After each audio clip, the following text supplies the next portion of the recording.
Manchester United have just beaten Reading 3-1 at Old Trafford in the FA Cup fourth round, and here is what we learned from the game.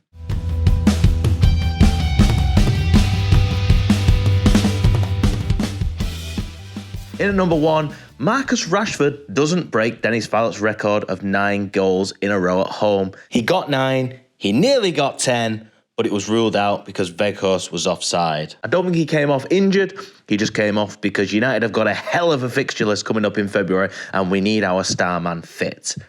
In at number 2, Brazil boys batter Berkshire Blues.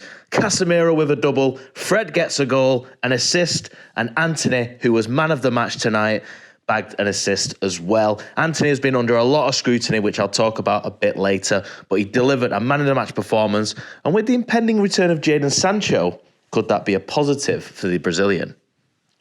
In at 3, still not sure what Wout Weghorst offers, and I'm not sure Erik ten Hag does either. We still don't know. He's played against Palace, Forest and Reading, and managed 1 goal. He also played the full 90 against Arsenal, but the point I'm trying to make is regarding the other 3 teams. Palace, mid-table, Forest, lower mid-table, Reading in the Championship. 3 games any Manchester United forward of old would look at with a wry smile and a tally chart at the ready to register their barrage of conversions. It just hasn't happened for the 6'6" Dutchman yet.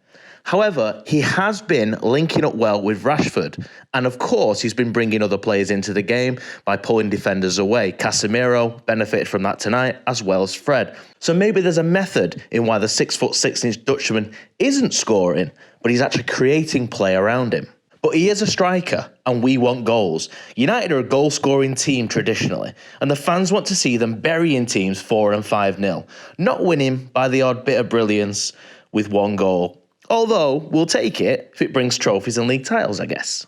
Number 4, Maguire, solid and evidently growing back in confidence. Despite his critics and the fact that nobody knew he was suspended for the Forest game in midweek, as Samuel Luckhurst pointed out on the Manchester is Red podcast on Friday, Harry Maguire has clearly been working hard in the background. He played the full 90 minutes tonight, and at the end of the game, he spoke very well. He openly sounds frustrated, but you can tell that he's passionate and he's never been under this pressure in his career, really, in terms of not playing, and he wants to get back in the team. He played alongside Victor Lindelof, allowing Lisandro Martinez and Rafael Varane the night off, and to stay fresh ahead of another extremely congested month in February, which includes a 2-legged Europa League tie with Barcelona, Leeds home and away within 3 days of each other, a potential cup final at Wembley if Forest don't deliver the mother of all upsets on Wednesday, and of course, more FA Cup games. I typically stop there as people tend to lose interest in these videos beyond 3, 4 or 5 points.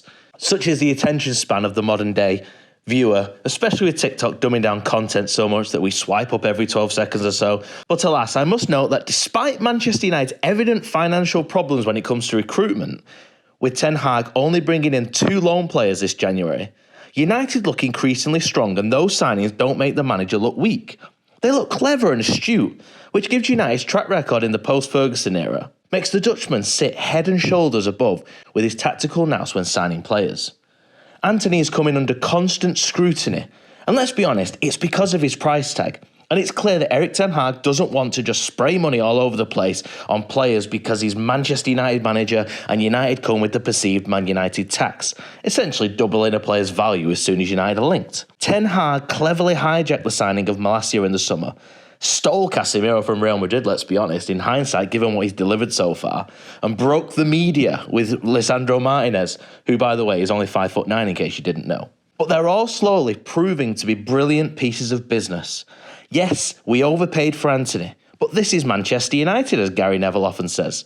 We can do things in the transfer market that others can only dream of, if you remember that interview with former Executive Vice Chairman Ed Woodward. The manager is really turning the screw.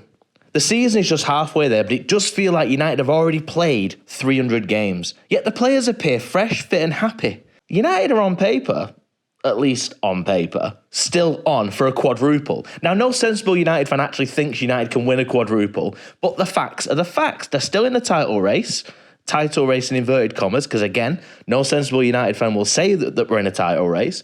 We're potentially going to be in a cup final at the end of February. The Europa League's still very much alive, and we've just progressed in the FA Cup. This time next week, United could be in their first cup final since the Europa League in 2021.